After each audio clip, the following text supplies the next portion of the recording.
ఏమిచ్చిండమ్మా? కృపావరాలు. బైబిల్లో ఏమున్నది? తలంపు. కృపావరాలు అని అంటే మీకు అధికారాన్ని ఇచ్చిండు, నీ మనస్సాక్షికి అధికారం ఇచ్చిండు. ఏమిచ్చిండు? కృపావరం ఇచ్చి అధికారాన్ని ఇచ్చిండు. కృపావరం ఉన్న కాడ ఏముంటుంది అంటే శ్రేష్టమైన, యథార్థమైన, స్వతంత్రంగా నువ్వు ఈ భూమి మీద జీవించుటకు, ఈ భూమి మీద నువ్వు పరిపాలించుటకు, సత్యం కోసం నిలబడుటకు, సత్యం కోసం మాట్లాడుటకు, ఒకరికి సహాయం చేసుడు కావచ్చు, ఒకరికి మనం ఏ విధమైన మార్గం చూపించుడు కావచ్చు, నానా రకమైన కృపావరాలు ఒక్కొక్కరికి ఒక్కొక్క తలం తెచ్చుకుంటూ వచ్చిండు. ఇన్ని సంవత్సరాలు తల్లి గర్భం నుంచి మనము బయటకు వచ్చిన కాడ నుంచి లెక్కేసుకుందాం. ఇప్పుడు ఏ కాలంలో ఉన్నాం మనము? ఏ కాలంలో ఉన్నాం? తల్లి గర్భం నుంచి బయటకు వచ్చిన కాడ నుంచి చూసుకుంటే సంవత్సరాలు ఎన్ని గడిచినాయి? ఎన్ని భయంకరమైన దినాలు గడిచిపోయినాయి? ఎన్ని భయంకరమైన రోజులు గడిచిపోయినాయి? ఎన్నిట్లో ఎన్ని పరిస్థితులలో కూడా నేను ఆదుకున్నవాడా, ఆదుకోనివాడా? నువ్వు బలగాన్ని చూసి ఉంటున్నవేమో, బిడ్డల్ని చూసి ఉంటున్నవేమో, లేదా నా కుటుంబస్తులు ఉన్నారని చూస్తూ ఉంటున్నవేమో, నాకు 10 మంది బిడ్డలు నాకు సహాయం చేస్తారు అనుకుంటున్నావేమో. నీ ఆయుష్కాలాన్ని నిన్ను పొగిడించి ఈ భూమి మీద జీవింపచేసేవాడు నీ కుటుంబస్తులు కాదు. తల్లి గర్భమందు పిండముగా రూపినుపక మునిపే ఆయన నిన్ను ఎరిగి ఉన్నాడు, ప్రతిష్ఠ చేసిండు. ఈ లోకంలో మనల్ని ప్రత్యేకంగా పిలుచుకున్నాడు. దేనికి పిలిచిండు? ప్రత్యేకంగా విశ్వాసుల బిడ్డలుగా మనల్ని ఒక గుంపులో, ఒక మందలో చేర్చిండు. ఎక్కడ చేర్చిండమ్మా? కదా. ప్రార్థన లేని వారు ఎవరు చెప్పండి? జ్ఞానం లేని వారు ఎవరు చెప్పండి? దేవుడి కృప ఆదరణ లేని వారు ఎవరు చెప్పండి? ఆయన ఆదరణ లేనిది, ఆయన ప్రేమ లేనిది, ఆయన కృప లేనిది ఈ 2026లో ఆట తమాసనా? ఇక్కడ దాకా వచ్చినామనంటే కేవలం మన బంధువులా, మన డబ్బా, మన ఆస్త, మన బలమా? ఇది కాదు, ఆయన కృపనే. ఈ కృపను చూడలేక దేవునికి ఆత్మీయత స్థితిలో కావచ్చు, ఏ పరిస్థితిలో అయినా కూడా దేవునికి దూరం అవుతున్నాము, మనుషులకు దగ్గర అవుతున్నాము. ఎట్లా దగ్గర అయినామయ్యా? అదేందయ్యా అంతగానో మా మాట అంటాను? అవును, ఒక బంధువు పిలిస్తే వెళ్తున్నాము, చిన్న పుట్టినరోజుకు కూడా పరిగెడుతున్నాము, ప్రతి విషయానికి పరిగెడుతున్నాము. దేవుడు స్వరాన్ని దేవుని వైపు తిరిగి దేవుని ఆలోచన చొప్పున నడుచుకున్న వారు ఎవరైనా ఉన్నారా? సంవత్సరాలు గతించిపోతున్నాయి. బాల్యం నుంచి ఇప్పటి వరకు లెక్కేసుకుంటే కొందరు ఏమంటారు అంటే పెద్ద మనుషులు, ఆ తల్లి ఇచ్చిన పాలే పట్టే ఈ బిడ్డ పెరిగిండ్రా. ఆ తల్లి పాలలో శ్రేష్టం ఉంది, బలం ఉంది. ఆయన రక్తం కాదా? తల్లి ఎన్ని నెలలు మోసిందమ్మా? 9 నెలలు. 9 నెలలు మోసినాక గర్భం నుంచే దేవుడు లెక్కేసిండు కదా. గర్భం నుంచే లెక్కేసిన వాడిని ఎందుకు జ్ఞాపకం చేసుకో? మళ్ళీ దేవుడు ఏమంటాడంటే ఈ భూమి మీద ఫస్ట్ నీ తల్లిదండ్రులను గౌరవించు, నిన్ను వారి కడుపులో నిన్ను ప్రతిష్ఠ చేసింది నేనే, నువ్వు తర్వాత నాకు కృతజ్ఞతగా ఉందువు. కానీ ఫస్ట్ నీ తల్లిదండ్రులని వృద్ధాప్తంలో ఉన్నప్పుడు కావచ్చు, కష్టకాలంలో ఉన్నప్పుడు కావచ్చు, ఏ పరిస్థితిలో ఉన్నప్పుడు కూడా నీ కన్న బిడ్డలు ఏ రీతిగా చూసుకుంటున్నావో నీ తల్లిదండ్రులను కూడా ఆ రీతిగా చూసుకో. నీ తల్లి కూడా అదే రీతిగా నిన్ను కన్నది కదా, అదే రీతిగా పాలించింది కదా. ఇప్పుడు కూడా నీకు కష్టం వచ్చిందంటే పరుగు పరుగు నొత్తుంది, నీకు తోడుగా ఉన్నది కదా. తల్లికి కష్టం వచ్చిందని అంటే కొడుకు అయిన బిడ్డ అయినా ఏం చెప్తారు?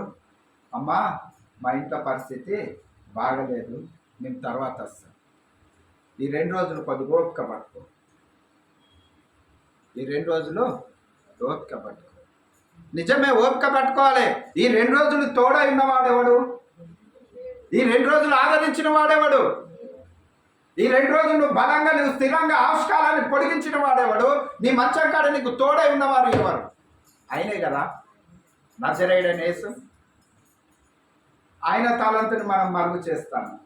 ఆయన కృపను మనం మరుగు చేసినప్పుడు కూడా ఆయన మనల్ని ఇడవలే, ఎడబాయలే. ఏ జాబితాలో ఉన్నాం? ఈ 2026లో మన విశ్వాసానికి పరీక్ష, మన హృదయాంతరంగానికి పరీక్ష. ఇదొక సవాల్. మనకు ఎదురొస్తున్న సమస్యలు, దేవా ఇంతకాలము మహాభయంకరమైన కరోనా నుంచి కాపాడినవే, తల్లికి బిడ్డ, బిడ్డకి తల్లి, ఎవరికి సంబంధం లేని కాలంలో జీవించినమే.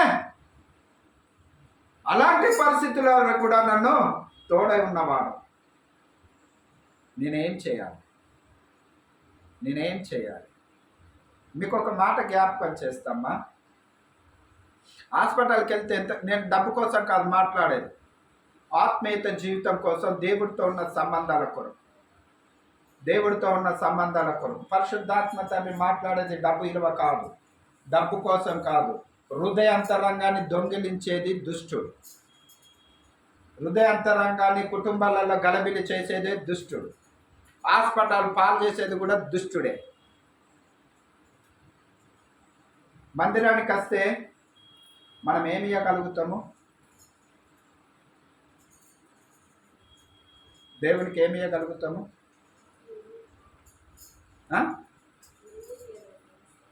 100, 200, మా అంటే ఒక 500, 1000 రూపాయలు ఇవ్వాలంటే గజగజ వణుకు. హాస్పిటల్ పోతే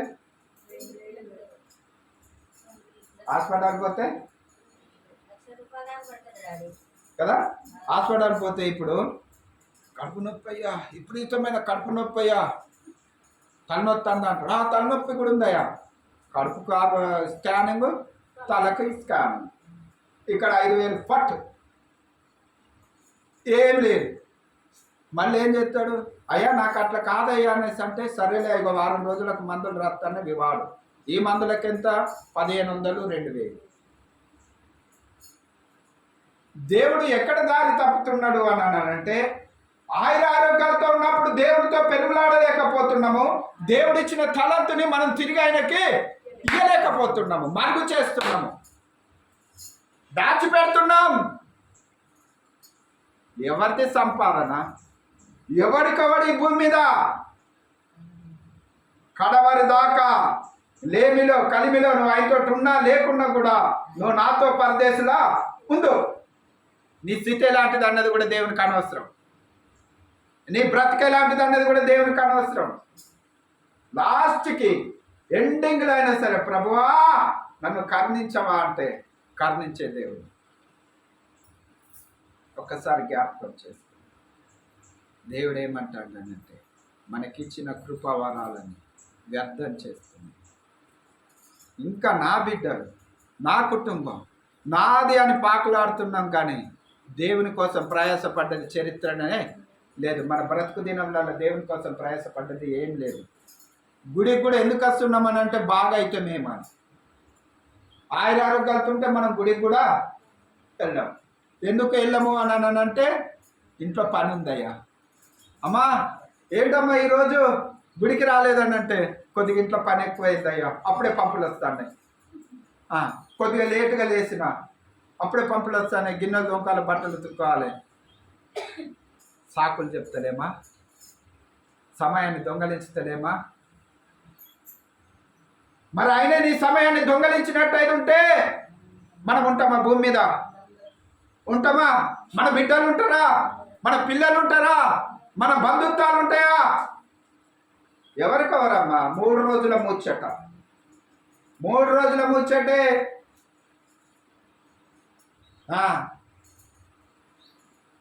దానం చేసి వచ్చేదాకానే దుఃఖం. దానం చేసి ఇంటికి వచ్చినాక స్నానం చేసినామనంటే దుఃఖం లేదు, ఏది లేదు. ఓ ముద్ద అన్నం తిన్నామా, అలసిపోయి పడతాం. తెల్లారి మళ్ళీ ఏం చేస్తాం? రేపటి కార్యక్రమం కోసం ఆలోచన చేస్తాం. కానీ నా జీవితం ఏ పాటిది? నా సహోదరుడు, నా తండ్రి, నా తల్లి నా కళ్ళ ముందే మాయమైపోతున్నారు. ఇలాంటి జీవితం కోసమైనా ఈ భూమి మీద నేను పాకులాడేది, దీని కొరకైనా నేను ఆరాట పడేది. నువ్వు ఇచ్చిన కృపను నేను ఎక్కడ పెట్టినయ్యా? నువ్వు ఇచ్చిన ఆవశ్యకాలన్నీ దేనికి వాడుతున్నానయ్యా? నా జీవితం అంతయు శ్రమేనా? నా జీవితకాలం అంతయు నీ పాద సన్నిధానంలో ఏడిపోయినా? ఏడుపు ఎప్పుడు అంటే లోకంతో ఉన్నప్పుడు ఏడుపు. ఆయన పాద సన్నిధానంలో ఉంటే శ్రమ లేదు. దుఃఖాన్ని జయించే కృపనిస్తాడు, అవమానాన్ని జయించే కృపనిస్తాడు. ఆ కృపలో ఏముంటుంది అని అంటే ఆనందం ఉంటుంది. దేవుడు దుఃఖపడలేదు. నువ్వు నేనేం దుఃఖపడ్డామమ్మా, నువ్వు నేనేం శ్రమ పడ్డామమ్మా, ఏమి అవమానాలు పడ్డాము, ఏం నిందలు పడ్డాము. తండ్రి మాట చొప్పున కన్య మరియ గర్భమందు జన్మించిన కానించి మొదలుకొని సిలువేయబడి మరణం వరకు నమ్మకంగా ఉండి జీవించిన వాడు యేసయ్య. అలాంటి కృపావరాలు మనకు అప్పచెప్పిండు. నువ్వు బ్రతుకుతూ ఇతరులను బ్రతికించు అన్నాడు. మనము మన కుటుంబాల కోసం, బిడ్డల కోసం ఆరాటము, పోరాటము, మాట్లాడని మాటలు, అనరాని మాటలు, సూటిపోటి మాటలు, ఈ పెదవుల్ని, ఈ నాలుకని, ఈ హృదయాన్ని అపవిత్రం చేస్తున్నాం. ఆరాట పడుతున్నాం, పరిగెడుతున్నాం. దేవుడు కార్యం చేస్తున్నాడని చెప్తున్నాం. నా దేవుడు లేకపోతే నేను లేను అంటున్నాం. అయినప్పుడు కూడా ఆయనను పెడిచవన పెడుతున్నాం. ఒక బిడ్డ బజారు పోయి రాకపోతే 10 సార్లు ఫోన్ చేస్తాం. ఎక్కడి దాకా వచ్చినావమ్మా, ఎక్కడి దాకా వచ్చినావమ్మా? నేను బండి వేసుకొని ఎదురు రానా? నువ్వు ఉన్నావు కాబట్టి ఎదురుపోతావు. అదే తండ్రి లేనప్పుడు బిడ్డకు తోడేవాడు దేవుడు కదా. ఏంది ఆరాటం మనిషి జీవితంలో? ఏంది ఉరుకులాట? ఈ ప్రేమ 4 రోజుల ముచ్చటే, శాశ్వతమైన ప్రేమ అయినదే. ఆ ప్రేమ కావాలి కదా, ఆ తలంతే కదా మనకిచ్చిండు. ఆయన కృపనే కదా. మనం ఎక్కడ పెట్టినాము? భూమిలో దాచిపెట్టినామా కదా? అతను ఒక్క తలంపు తీసుకున్న ఆయన ఏమంటున్నాడు? నువ్వు నీకు భయపడి, నువ్వు వచ్చినప్పుడు నువ్వేమంటావు అని భయపడి, నేను చెయ్యలేని వాడినయ్యా, సోమరిపోతున్నాయ్యా, నీవు ఇచ్చిన తలంతు నేను వినియోగించుకోలేకపోయినాయ్యా. నీకు భయం ఎందుకు? నీకు ఇచ్చిన వాడు నమ్మకమైన వాడు కదా, నీతో ఉన్నవాడు నమ్మకమైన వాడు కదా. ఈ భూమి మీద జయించుటకైన కృపనే నీకు ఇచ్చిండు కదా. అయినప్పుడు కూడా నీలో భయం ఎందుకు? ఈ ప్రాణం ఎంత ఉంటా ఉన్నది, పోతే పోయింది. అవును, అంతే. ఎందుకు భయము? ఎందుకు ఆందోళన? ఎందుకు దిగులు? ఎందుకు ఆరాటము? ఎందుకు ప్రయాస? నిలబడు నిర్గర్మంగా.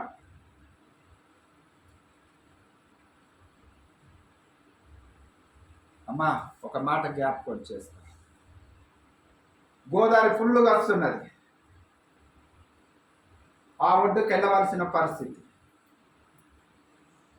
ఆ ప్రయాణికుడు వెళ్తాడా, ఆగిపోతాడా?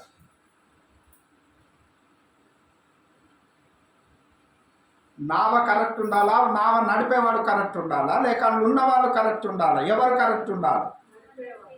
నడిపేవాడు కరెక్ట్ ఉన్నప్పుడు అలా కూర్చున్న వానికి దిగులు ఎందుకు? ఆ గోదావరిని చూసి భయం ఎందుకు?